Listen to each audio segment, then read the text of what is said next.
Rajsar UP वाला पाठशाला में आपका स्वागत है। देखिए, आपने विभिन्न प्रकार की प्रतियोगी परीक्षाओं में इस प्रकार के क्वेश्चन या इन प्रकार के क्वेश्चंस देखे होंगे और सॉल्व भी किए होंगे। ठीक है,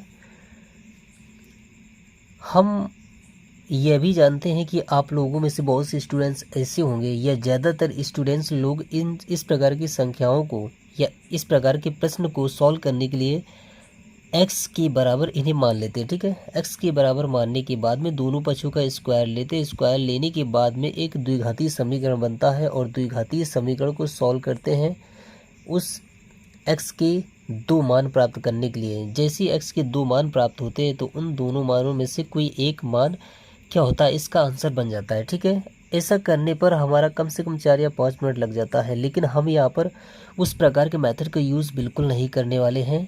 हाँ, आप लोगों को इस प्रकार का एक मेथड दिखाने वाले हैं यहाँ पर, जिससे आप डायरेक्ट इस क्वेश्चन को देखने के बाद उसका तुरंत लगभग 2 सेकंड के अंदर उसका आंसर विकल्प में एक्चुअल में है क्या ऐसा जान सकेंगे। मतलब यह है कि इसका आंसर निकालने में सिर्फ आपको 2 सेकंड का समय लगेगा। तो बहुत ही अच्छे से हमारे इस नियम को ध्यान से देखना है। देखिए, इसमें करना कुछ नहीं होता, बस छोटा सा काम करना होता है। जैसे जो आपका नंबर दिया रहता है जो रिपीटेड होता है, ठीक है, उसको क्या करना होगा आपको। जैसे यहाँ पर आपका 2 दिया है, ठीक है, तो हम क्या करेंगे, ऐसी 2 संख्याएं सेलेक्ट करेंगे या सोचेंगे जिन दोनों संख्याओं का गुणनफल आपका यही 2 बने और दोनों संख्याओं का अंतर 1 मिले। तो ऐसी संख्या जब हमें मिल जाती हैं तो उन दोनों संख्याओं में जो बड़ी संख्या होती है आपका आंसर बन जाता है। ठीक है, जैसे यहाँ पर हम इस नियम को लागू करें तो यहाँ पर 2 के बारे में सोचने पर हमें 2 संख्या ऐसी मिलती हैं, जैसे 2 एकम 2, दोनों का गुणनफल हमें 2 देखने को मिल रहा है और 2 1 का अंतर हमें 1 देखने को मिल रहा है। तो अब 2 और 1 में देखा जाए जो बड़ी संख्या आपकी 2 है तो वही आपका इसका आंसर बनेगा। अर्थात ये जो आपका व्यंजक है तो ये व्यंजक आपका 2 के बराबर है। इसका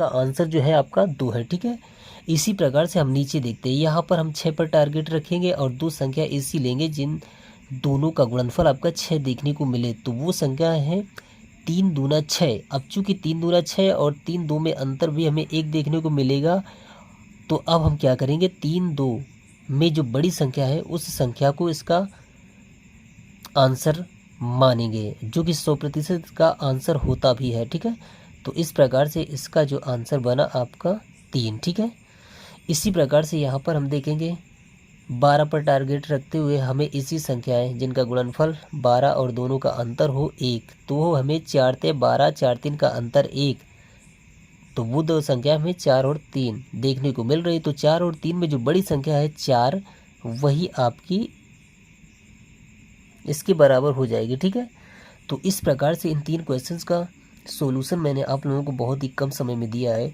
अब चलते हैं इस क्वेश्चन को बहुत ही फास्ट हम सॉल्व करके दिखाते हैं आप लोगों को। ठीक है, यहाँ पर 42 दिया है तो हमारा 7 छंग 42 ये हुआ। 7 6 में अंतर हमें 1 देखने को मिला। 7 6 में बड़ा हमारा बड़ी संख्या है 7, तो आपका आंसर बना क्या, 7। यहाँ पर इस प्रकार के दिए गए प्रश्नों को हल करने में आप अगर इस मेथड का यूज़ कर रहे हैं तो आपको 2 सेकंड से ज़्यादा का समय नहीं लगने वाला है। ठीक है, आप बेसिक तरीके से यानी कि x मानकर कभी भी सॉल्व ना करें अगर आप ये मेथड जान चुके हैं तो। और एक बात आप लोगों से और बता देना चाहूँगा, क्योंकि ये मेथड आपको बहुत ही इम्पोर्टेंट है। ठीक है, तो आप लोग अपने दोस्तों और सहपाठियों में इस वीडियो को ज़रूर शेयर करें ताकि वो लोग भी इस मेथड को देखकर अपने परीक्षा हॉल में कम से कम समय में इस प्रकार के इन प्रकार के दिए गए क्वेश्चंस को हल कर सकें। तो आशा करता हूँ हमारे ये वीडियो बहुत ही अच्छे से आप लोगों को समझ में आ गया हो। वीडियो समझ में आए तो हमारे चैनल को सब्सक्राइब करना, क्योंकि मैं इन्हीं प्रकार की नए नए खोज और मेथड्स के अकॉर्डिंग क्वेश्चंस को कम से कम समय में सरल करके आप लोगों को दिखाया करता हूँ। ठीक है, तो चलिए मिलते हैं अगले वीडियो में। तब तक के लिए आप लोग एंजॉय कीजिए।